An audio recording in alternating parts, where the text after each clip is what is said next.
So yes, all students, I welcome you back for Enlightened Educators. And ಈ ಒಂದು ಕಾಮೆಂಟನ್ನು ಗಮನ ಇಟ್ಟು ನೋಡಿ.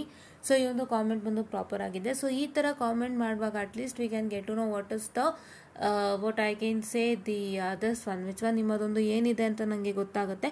I can tell you what can be done for you people, say whether you have to apply for evaluation or not ಅಂತ. So ಈ ಥರ ಒಂದು message ಮಾಡುವಾಗ ನಮಗೆ ನಿಮ್ಮ ಇಂಟರ್ನಲ್ಸ್ ಎಲ್ಲ ಕ್ಲೀನಾಗಿ ಗೊತ್ತಾಗುತ್ತೆ. So I can just tell you what can be done. So according to that here ಅವ್ರು ಮೆಸೇಜ್ ಮಾಡಿದ್ದಾರೆ 6/50 ಬಂದಿದೆ ಮ್ಯಾಮ್. ಬಟ್ ನಾನು ಎಲ್ಲ ಕರೆಕ್ಟಾಗಿ ಬರೆದಿದ್ದೀನಿ, ರೀಚೆಕ್ಕು ಮಾಡಿದ್ದೀನಿ ಕೂಡ. ಬಟ್ ಎಲ್ಲ ಆನ್ಸರ್ಸು ಕರೆಕ್ಟ್ ಆಗಿದೆ, ಬಟ್ ಫೇಲ್ಡ್ ಅಂತ ಹೇಳ್ತಾ ಇದ್ದೀರಾ. ಸೊ ಖಂಡಿತ ನಿಮ್ಮದು ಪಾಸ್ ಆಗುತ್ತೆ. ದಯವಿಟ್ಟು ರಿವ್ಯಾಲ್ಯೂಯೇಷನ್ಗೆ ಹಾಕಿ, ಖಂಡಿತ ನಿಮ್ಮದು ಪಾಸ್ ಆಗುತ್ತೆ. ನೀವೆಲ್ಲ ಕಾನ್ಫಿಡೆಂಟ್ ಆಗಿದ್ದೀರಾ, ನೀವು ರೀಚೆಕ್ ಕೂಡ ಮಾಡಿದ್ದೀರಾ. ಸೊ ನಾನು ಹೇಳ್ದಂಗೆ ಪರಿಪಾಲನೆನ ಮಾಡಿದ್ದೀರಾ. Very happy Dhan enough. Because ನಾನು ಇದನ್ನೇ ಮಾಡಿ ಅಂತ ಹೇಳಿದ್ದು. ನೀವು ಕರೆಕ್ಟಾಗಿ ಬರೆದಿದ್ದೆ, ನಾನು ಚೆನ್ನಾಗಿ ಬರೆದಿದ್ದೆ ಅಂತಲ್ಲ. ಫಸ್ಟು ನೀವು ಇನ್ನೊಂದ್ಸಲ ಚೆಕ್ ಮಾಡ್ಕೊಳ್ಳಿ. ನೀವು ಹೇಳ್ಕೊಳ್ಳೋದಕ್ಕೂ ಮುಂಚೆ ಇನ್ನೊಂದ್ಸಲ ಚೆಕ್ ಮಾಡ್ಕೊಳ್ಳಿ. ಇನ್ನೊಂದ್ಸಲ ಚೆಕ್ ಮಾಡ್ಕೊಂಡ್ರೆ ಏನೂ ಆಗಲ್ಲ. ಇನ್ನೊಂದ್ಸಲ ಚೆಕ್ ಮಾಡಿಕೊಂಡು ಎಲ್ಲ ಪ್ರಾಪರ್ ಆಗಿತ್ತಾ, ಆವಾಗ ನೀವು ರಿವ್ಯಾಲ್ಯೂಯೇಷನ್ಗೆ ಹಾಕಬಹುದು ಅಂತ ನೀವು ಇಟ್ಕೋಬೇಕು. ಅಲ್ಲಿವರೆಗೂ ನೀವು ಇಟ್ಕೊಳ್ಳೋ ಹಾಗಿಲ್ಲ, ಓಕೆನಾ. ಒಂದು ಸತಿ ಎಲ್ಲನೂ ಚೆಕ್ ಮಾಡ್ಕೊಳ್ಳಿ. ಇವ್ರ ಥರ ಚೆಕ್ ಮಾಡಿ ನೀಟಾಗಿ ನೋಡಿ, ಮಾರ್ಕ್ಸಸ್ ಎಲ್ಲ ಹಾಕಿದಾರಲ್ಲ. ಸೊ ಹೀಗಿತ್ತು ಅಂತಂದಾಗ this is what is a perfect comment and a perfect thing that you have to do. ಹೌದಾ, ಇದನ್ನ ನೀವು ಮಾಡಬೇಕಾಗಿರುವಂಥದ್ದು. ಹೌದಾ, I hope you all do it. And one more thing to tell you about network analysis. ತುಂಬ ಜನ failed ಆಗಿದ್ದೀರಾ. ಅದಕ್ಕೂ ನಾನು ಒಂದು ಏನಂತ ಹೇಳ್ತಾರೆ, ಪೋಲನ್ನು ಕಂಡಕ್ಟ್ ಮಾಡ್ತೀನಿ. So how many of you failed in network analysis, ದಯವಿಟ್ಟು ಪೋಲನ್ನು ಅಟೆಂಡ್ ಮಾಡಿ. ಅದು ಫೇಲ್ಡ್ ಆಗಿದ್ರೆ ಎಸ್ ಅಂತ ಕೊಡಿ, ಪಾಸ್ ಆಗಿದ್ರೆ ನೋ ಅಂತ ಕೊಡಿ, ಫೈನ್. ಸೊ ಯಾರೆಲ್ಲ ಫೇಲ್ಡ್ ಆಗಿದ್ರೋ ಎಲ್ಲರಿಗೂ ಒಂದು ಕಿವಿ ಮಾತು ಹೇಳೋದಕ್ಕೆ ಇಷ್ಟಪಡ್ತೀನಿ. So why you people have failed in exams. ಒಂದು, ನೀವು ಪ್ರಾಪರಾಗಿ ಓದಿರಲ್ಲ. ಸೊ ಅದೇ first thing that happens to takes place. ಹೌದಾ, ನೀವು ಕರೆಕ್ಟಾಗಿ ಓದಿತ್ತು ಅಂದರೆ you can just at least write something ಅಲ್ವಾ. ಅದು ನಿಮ್ಮ ಫಸ್ಟ್ ಪಾಯಿಂಟು. ನಿಮ್ಮ ಸೆಕೆಂಡ್ ಪಾಯಿಂಟ್ ಏನು ಅಂತ ಹೇಳಿದ್ರೆ, so it is that you might have got confused while doing, ಅಥವಾ ನಿಮಗೆ ಒಂದು ಸಣ್ಣ ಪುಟ್ಟ ಗ್ಲಿಚಸ್ ಆಗಿರ್ಬೋದು ಪ್ರಾಬ್ಲಮ್ ಮಾಡೋವಾಗ.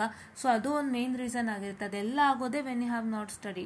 I have experienced. ನೀವು ಕರೆಕ್ಟಾಗಿ ಓದ್ಕೊಂಡಿಲ್ಲ ಅಂತಂದಾಗ, so when you enter in to the exam hall, when you start writing, so ನಿಮಗೆ ಎಷ್ಟು ಗ್ಲಿಚಸ್ ಆಗುತ್ತೆ ಇಂಟರ್ನಲ್ಲಿ ಅನ್ನೋದು ಅದು ಗೊತ್ತಾಗುತ್ತೆ ನೀವು ರೈಟ್ ಅಲ್ವಾ. ಸೊ ಅದೊಂದು ಮೇಜರ್ ಪ್ರಾಬ್ಲಮ್.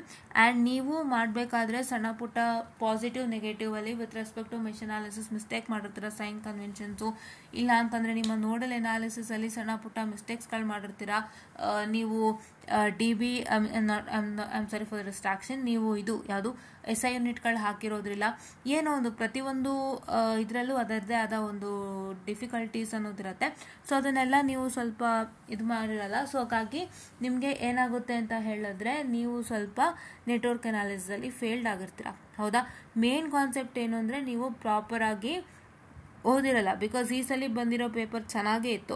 ನಿಮಗೆ ಟರ್ಮಿನಾಲಜಿ ಅನ್ನೋದಿದೆ ಅಂತ ಒಂದು ಬಿಟ್ಟರೆ ನಿಮಗೆ ಎಲ್ಲ ಸಿಂಪ್ಲಿಫೈಡ್ ವರ್ಷನ್ ಆಫ್ ಡಯಾಗ್ರಾಮ್ಸೇ. ನೀವೇನು ಗೊತ್ತಾ, ನಿಮಗೆ ಆನ್ಸರ್ ಬಂದಿಲ್ಲ ಅಂದರೂ ಚಿಂತೆ ಇಲ್ಲ, ನಿಮಗೆ ಲಾಸ್ಟ್ ಆನ್ಸರ್ ಬಂದಿಲ್ಲ ಅಂದರೂ ಚಿಂತೆ ಇಲ್ಲ. ನೀವು ಸ್ಟೆಪ್ಸ್ಗಳು ಮಾಡೋಷ್ಟಾದರೂ ಶಕ್ತಿ ಇತ್ತು ಈ ಸಲ ಪೇಪರಲ್ಲಿ. ಅಂದರೆ ಈ ಸಲ ಪೇಪರಲ್ಲಿ ಸೊ ನಿಮಗೆ ಡಯಾಗ್ರಾಮು ಸುಲಭ ಕೊಟ್ಟಿದ್ದ, ಈಕ್ವೇಷನ್ಸು ಈಸಿಯಾಗಿ ಕನ್ಸ್ಟ್ರಕ್ಟ್ ಮಾಡ್ಬೋದು by seeing. There was no glitch in construct in the equations for mesh, node and others with respect to resonant frequency. Module number 5 ಅಂತೂ ನಾನು ಹೇಳ್ದಂಗೆ ಬಂದಿದೆ. ಮಾಡ್ಯೂಲ್ ನಂಬರ್ 5 ಅಂತೂ ನಾನು ಹೇಳ್ದಂಗೆ ಬಂದಿದೆ. ಹೌದಾ, ನೀವು ಮಾಡ್ಯೂಲ್ ನಂಬರ್ 5 10th ಕ್ವೆಶನ್ ನೋಡೋದಾದರೆ ನಾನು ಹೇಳ್ದಂಗೆ ಬಂದಿದೆ 10th ಕ್ವೆಶನು. ಸೊ ಹೌದಲ್ವಾ.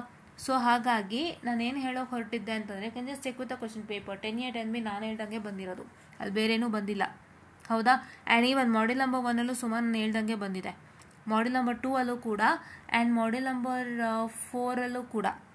ಹೌದಾ, ಸೊ ಹಾಗಾಗಿ ಮಾಡ್ಯೂಲ್ ನಂಬರ್ 4 ಕೂಡ ಹಾಗೆ ಆಗಿದೆ. ಸೊ ಹಾಗಾಗಿ ಏನು ಅಂತ ಹೇಳಿದ್ರೆ ನೀವು ಇವಾಗ ಇಷ್ಟು ಸಮಸ್ಯೆಗಳು ನಿಮ್ಮಲ್ಲಿ ಆಗಿರೋವಂಥದ್ದು. ಸೊ ಇವಾಗ ನೀವು ಹೇಗೆ ಪರಿಹಾರ ಮಾಡ್ಕೋಬೇಕು ಅಂದರೆ, ಇದನ್ನೆಲ್ಲ ನೀವು ಕ್ಲಿಯರ್ ಮಾಡ್ಕೋಬೇಕು ಅಂತಂದರೆ ಏನು ಮಾಡಬೇಕು, ಈ ಪ್ರಾಬ್ಲಮ್ಗಳೆಲ್ಲ ಇವಾಗ ಆಗೋದಾಗೋಗಿದೆ. ಹೌದಾ, ನಾನು ಏನಕ್ಕೆ ನೀವು ಫೇಲ್ಡ್ ಆದ್ರಿ ಅಂತಲೂ ರೀಸನ್ಸ್ ಕೊಟ್ಟಿದ್ದೀನಿ. ಹೌದಾ, so main thing internal glitches ಆಗೋದೆ when you have not yet studied properly. ಇಲ್ಲ ಅಂತಂದರೆ ನೀವು ಕರೆಕ್ಟಾಗಿ ಓದಿದ್ರೂ ಕೂಡ ಅದೇನಾಗಿರುತ್ತೆ, ಅದು ನಿಮಗೆ ಅಲ್ಲೆಲ್ಲೋ ಮಾಡೋಕ್ಕಾಗಿರಲ್ಲ. ಅಲ್ಲೆಲ್ಲ ಒಂಥರ ಏನೋ ಟೆನ್ಷನ್ಗೇನೋ ಮರ್ತೋಗೋವಂಥದ್ದು, ಅಥವಾ ಏನೋ ಒಂದು ನಿಮಗೆ ಸರ್ಕ್ಯೂಟ್ ನೋಡಿದ ತಕ್ಷಣ ಏನೋ ಸಡನ್ನಾಗಿ ಗೊತ್ತಾಗದೇ ಇರೋದು, ಆ ಥರನೂ ಆಗ್ಬೋದು. ಸೊ 1000 ಪ್ರಾಬ್ಲಮ್ಸ್ಗಳಿರುತ್ತೆ. ಸೊ ಇಟ್ಸ್ ಓಕೆ, ಫೈನ್, ನಾವು ಲೀವ್ ಇಟ್. ಸೊ ಇವಾಗ ಯಾರ್ಯಾರೆಲ್ಲ ಪ್ರಾಬ್ಲಮ್ನ ಫೇಸ್ ಮಾಡ್ತಿದ್ದೀರಾ ಅವರೆಲ್ಲರಿಗೂ ದಿ ಬೆಸ್ಟ್ ಸೊಲ್ಯೂಷನ್ ನಾನು ಕೊಡ್ತೀನಿ. ಸೊ ನೀವು ನೆಟ್ವರ್ಕ್ನ ಈಸಿಯಾಗಿ ಕ್ಲಿಯರ್ ಮಾಡ್ಬೋದು. ಸೊ ನೀವೇನು ಮಾಡ್ತೀರಾ ಅಂದರೆ ಇವತ್ತಿಂದಾನೆ if you are very confident in network analysis, so ಏನು ಮಾಡ್ತೀರಾ ಅಂತ ಹೇಳಿದ್ರೆ, ಸೊ ನೀವು ರಿವ್ಯಾಲ್ಯೂಯೇಷನ್ಗೆ ಹಾಕಿಟ್ಕೊಳ್ಳಿ. ಸೊ ಬಟ್ ರಿವ್ಯಾಲ್ಯೂಯೇಷನ್ಗೆ ಹಾಕಿದ್ದೀನಿ ಅಂತ ಸುಮ್ಮನೆ ಕೂರಬೇಡಿ, ಅದೊಂದು ಹೇಳ್ತೀನಿ. ಸೊ ನಿಮ್ಮ ರಿವ್ಯಾಲ್ಯೂಯೇಷನ್ ರಿಸಲ್ಟ್ಸ್ ಬರೋವರೆಗೂ ಸುಮ್ಮನೆ ಕೂರಬೇಡಿ, ನೋಡ್ತಾ ಇರಿ. ಪಾಸ್ ಆಯಿತಾ ಬಿಟ್ಬಿಡಿ, ಆಗಲಿಲ್ವಾ ಕಂಟಿನ್ಯೂ ಮಾಡಿ ಅಷ್ಟೇ. ಸೊ ಇವಾಗ ನೆಕ್ಸ್ಟ್ ಏನು ಅಂದರೆ, ಸೊ ನೀವೇನು ಮಾಡಬೇಕಂದ್ರೆ ಸೊ ಇಲ್ಲಿ ಮಿಷನ್ ನೆಟ್ವರ್ಕ್ ಅನಾಲಿಸಿಸ್ ಪ್ಲೇಲಿಸ್ಟ್ ಇದೆ. ಎಷ್ಟು 118 ಪ್ಲೇಲಿಸ್ಟ್ ಇದೆ ಮಿಷನ್ ನೆಟ್ವರ್ಕ್ ಅನಾಲಿಸಿಸ್, ಹೌದಾ? ಸೊ ಈ 118 ಮಿಷನ್ ನೆಟ್ವರ್ಕ್ ಅನಾಲಿಸಿಸ್ ಪ್ಲೇಲಿಸ್ಟ್ ಏನಿದೆ, 118 ವೀಡಿಯೋಸ್ ಏನಿದೆ, ಇದನ್ನು ಪರ್ಫೆಕ್ಟಾಗಿ ವಾಚ್ ಮಾಡಿ.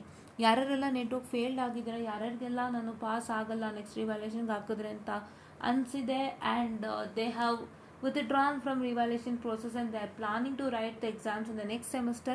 ಈ ಸಲ ಮೇಕಪ್ ಎಕ್ಸಾಮ್ ಕೊಟ್ಟರೆ ಬರೀಕೋತೀರಾ, ಇಲ್ಲಾಂದರೆ ನೆಕ್ಸ್ಟ್ ಸೆಮ್ಗೆ ಹೋಗಬೇಕಾಗುತ್ತೆ. ಸೊ ನೆಕ್ಸ್ಟ್ ಸೆಮಲ್ಲಿ ಎಕ್ಸಾಮ್ ಬರಿತೀನಿ ಅನ್ನೋರು ಯಾರ್ಯಾರಿದ್ದೀರಾ ಅವರೆಲ್ಲರಿಗಾಗಿ ಈ ವಿಡಿಯೋಸ್ ಡೆಡಿಕೇಟ್ ಆಗಿದೆ. ದಯವಿಟ್ಟು ಈ ವಿಡಿಯೋಸ್ನ ವಾಚ್ ಮಾಡಿ. ಏನೇ ಡೌಟ್ ಇದ್ರೂ ಕೇಳಿ, ಇಲ್ಲಿ ವಿಡಿಯೋಸ್ ಇದೆ, ಕಾಣಿಸ್ತಿದೆಯಾ? ಎಲ್ಲರೂ ಬಳಕೆ ಮಾಡ್ಕೊಳ್ಳಿ. ನೆಟ್ವರ್ಕ್ ಅನಾಲಿಸಿಸ್ ವೀಡಿಯೋಸ್ನ ಕ್ಲೀನಾಗಿ ಅರ್ಥ ಮಾಡ್ಕೊಳ್ಳಿ. ಕಾನ್ಸೆಪ್ಟ್ನ ಯಾವುದೇ ರೀತಿ ಕಷ್ಟ ಅಂತ ನಿಮಗೆ ಅನಿಸಲ್ಲ.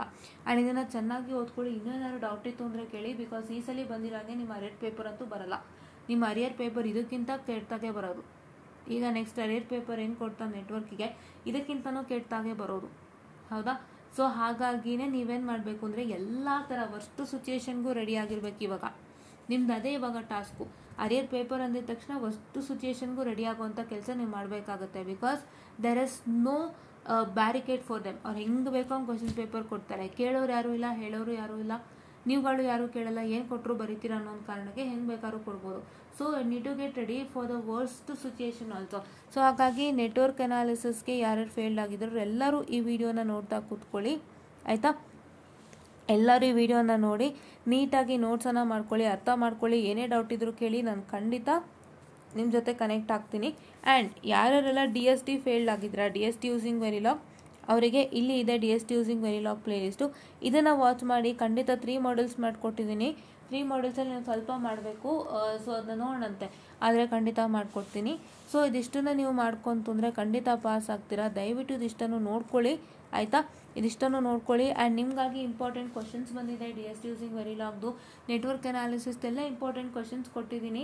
ಸೊ ಮಾಡ್ಯೂಲ್ 1 ನಿಮಗೆ ಮಾಡ್ಯೂಲ್ 1, ಮಾಡ್ಯೂಲ್ 2, ಮಾಡ್ಯೂಲ್ 3 ಎಲ್ಲ ಮಾಡ್ಯೂಲ್ದು ಆಲ್ಮೋಸ್ಟ್ ಹೇಳಿದ್ದೀನಿ ನಾನು ಎರಡರದ್ದು. ಸೊ ಹಾಗಾಗಿ ದಯವಿಟ್ಟು ನೀವೇನು ಮಾಡ್ತೀರಾ ಅಂತಂದರೆ ಅದನ್ನು ಕೂಡ ವಾಚ್ ಮಾಡ್ತೀರಾ. ಇಷ್ಟನ್ನು ಯೂಟಿಲೈಸ್ ಮಾಡ್ಕೊಳ್ಳಿ. ಯಾರೆಲ್ಲ ಯೂಟಿಲೈಸ್ ಮಾಡ್ಕೊಂಡಿಲ್ಲ ಅವರೆಲ್ಲ ಯೂಟಿಲೈಸ್ ಮಾಡಿಕೊಂಡು ನೀವು ಇದನ್ನು ಚೆನ್ನಾಗಿ ಬಳಕೆ ಮಾಡಿಕೊಂಡು ಒಳ್ಳೆ ರಿಸಲ್ಟ್ಸ್ ತೊಗೊಳ್ಳಿ ಅಂತ ಹೇಳ್ತಾ, I just wind up the small session guys. Hope you got this particular session, ಆಯಿತಾ? ಆ್ಯಂಡ್ ಇನ್ನೊಂದು ನಾನು ಲಾಸ್ಟಲ್ಲಿ ಹೇಳೋವಂಥದ್ದು, ಇವಾಗಲೂ ನಿಮ್ಗಿನ್ನೂ ಸಮಯ ಇದೆ. ಸೊ ನಿಮಗಿನ್ನೂ ನಿಮ್ಮ ಕಾಲಾವಕಾಶ ಮುಗ್ದಿಲ್ಲ. ನಿಮ್ಮ ಕಾಲಾವಕಾಶ 8 ಸೆಮಿಗೆ ಕ್ಲೋಸ್ ಆಗೋದು, ಅಲ್ಲಿವರೆಗೂ ನಿಮಗೆ ಸಮಯ ಇದೆ. ಸೊ ಅಲ್ಲಿ ತನಕ ಒಳ್ಳೆ ರಿಸಲ್ಟ್ಸ್ ತೊಗೋಬೋದು. ಸೊ ಇವಾಗಿಂದನೇ ಪ್ರಾಕ್ಟೀಸ್ ಮಾಡೋಕ್ಕೆ ಸ್ಟಾರ್ಟ್ ಮಾಡಿ. ಈ ವಿಡಿಯೋಸ್ಗಳನ್ನ ಅವೈಲ್ ಮಾಡ್ಕೊಳ್ಳಿ. ನೆಟ್ವರ್ಕ್ ಅನಾಲಿಸಿಸ್ ಯಾರು ಫೇಲ್ಡ್ ಆಗಿದ್ದೀರಾ ಅವರು. ಸೊ ನನ್ನ ಕಡೆಯಿಂದ ಇದೊಂದು ನಿಮಗಾಗಿ ಅಳಿಲು ಸೇವೆ ಮಾಡ್ತಾ ಇದ್ದೀನಿ. ದಯವಿಟ್ಟು ಯೂಟಿಲೈಸ್ ಮಾಡ್ಕೊಳ್ಳಿ. ಏನೇ ಡೌಟ್ಸ್ ಇದ್ರೂ ಕೇಳಿ, ನಾವು ಖಂಡಿತ ಕನೆಕ್ಟ್ ಆಗೋಣ ಅಂತ ಹೇಳ್ತಾ, I just wind up the session all guys, and thank you.